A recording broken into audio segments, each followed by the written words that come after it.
अपने आत्माओं, आप जी को इसके साथ साथ दास वो ज्ञान सुनाना चाहता है जो परमात्मा सुनाया करते थे, दोनों को समझाया करते थे। अवगत महल की सुन बात, एक का एक संग ना साथ। क्या बताते थे कि यहाँ से जब तुम जाओगे ना तुम्हारा भाई साथ जाएगा, ना बेटा साथ जाएगा, ना माँ साथ जाएगी, ना पत्नी, ना कोई संपत्ति साथ ले जाओगे। अवगत महल की सुन बात, एक का एक संग ना साथ। जासे हुआ सकल जिहान, ओंकार पंच विमान ब्रह्मा विष्णु शंकर आदि। अवगत ध्यान सुन समाध। फिर बताते हैं, माया मूल का है बास, जोरा काल हंस गिरा से। अंसा कौन विधि छूटे, के जोरा काल तिसे लूटे। कि कैसे तुम्हारा छुटकारा होगा, काल तुम्हें भ्रमित कर रहा है, तुम्हारी पुण्य कमाई को वह स्वर्ग में लूट लेता है। फिर उत्तर देते हैं, सतगुरु मिले संत सुजान, तो या मिटे आवाजान। नेमी नेम कर भूले, उर्दमुख पीहिंग कस झूले। पंच अग्नि लगावे पीठ, सौदा ज्ञान सकल वसीठ। मुंडित जट्टा जोटम बेख, डूब्या सकल बिना विवेक। बिना ज्ञान के ये सब डले ढोरे हैं। क्या कहते हैं कि कोई तो ऊपर को पैर करके नीचे को सिरासन पर खड़े होकर, जैसे भस्मागिरी जैसे निकम्मी आत्मा सिरासन पर 12 वर्ष तक खड़ा रहा और भगवान शिव की पूजा करे, उसी का पुजारी। और भगवान शिव ने पूछा, भाई क्या मांगता है, मांग। कहा कि वचनबद्ध हो, वचनबद्ध हो गया। और क्या मांग गया कि भस्म कड़ा दे दो। किस लिए तपस्या कर रहा था कि शिव जी ने मार दूंगा, पार्वती में पत्नी बनाऊंगा। ऐसे दुष्ट तो और इसी तगड़ी साधना करते दिखेंगे तो तगड़ा भगत होगा। तो परमात्मा कहते प्रथम तो ये साधना शास्त्र विरुद्ध, और फिर तत्व ज्ञान बिना ये विकार मिटे नहीं। नेमी नेम कर भूले, उर्दमुखी पीहिंग कुछ झूले। कोई तो ऊपर न पैर करके नीचे न सिर, या कोई पींग ऐसे झूला सा डाल कर उसमें खड़े होकर तपस्या करते हैं। कोई पंच अग्नि लगावे पीठ, सौदा ज्ञान सकल बसीठ। कोई पांच धोने लगा कर बीच में बैठ जा डोंगी, और कख उसने पता नहीं है। कहीं वेद और गीता में ये साधना जो ये डले डोया करते, राम देखा करते। मुंडित जट्टा जूटम बेख, डूब्या सकल बिना विवेक। एक तो मुंडित कति उस तरह फिरवा के और लाल कपड़े पहन के कति बैठा न, सोचा साधु पड़ा होगा। और एक बड़ी बड़ी जटा रखा के गल में माला मूला पैर के नु दिखा महापुरुष होगा।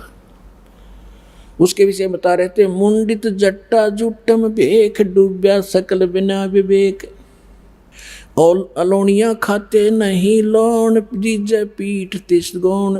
जरने बैठते हैं मूड, जिम पंचग्रह समरूड। एक है गुफादारी सिद्ध, सो तो पड़े जम के बंद। कुटीचर मांगते हैं चून, जन्म न भोया, जन्म न बीजा बोया बोन। अर्पण करें बहुत एचार को, पोथी लिए खरका बार। एक है उदासी जान, पाया नहीं सतगुरु ज्ञान। एक है तर्क त्यागी तीर, अंदर बहुत माया भीड़। एक है दंडधारी डाग, बन के कीजिएंगे बाग। आपने देखे होंगे ये शंकराचार्य जैसे और वीर की परंपरा में एक वो रखते हैं, एक लाठी सी, उसने दंड बोलते हैं, डंडा। और उसने इतना आदर से रखते हैं उस लठ ने, उसके ऊपर कपड़ा डालेंगे बहुत बढ़िया, और उसने कंधे पर रखेंगे, धरती में नहीं धरे, बेइज्जती हो जाएगी।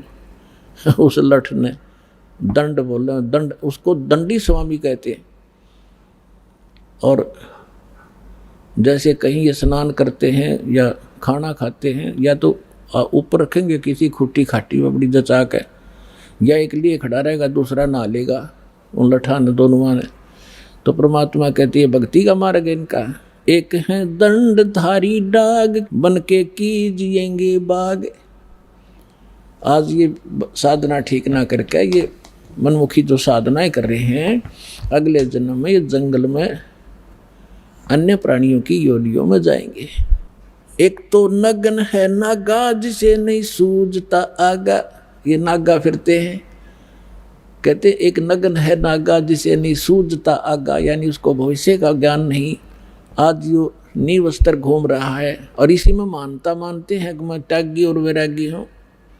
अगर नंगा रहने तो भगवान मिला, ये पशु पक्षी सारे ना नंगे फिरे, फिर ये तो आपसे पहले प्राप्त कर लेते और जंगल में ही रहते।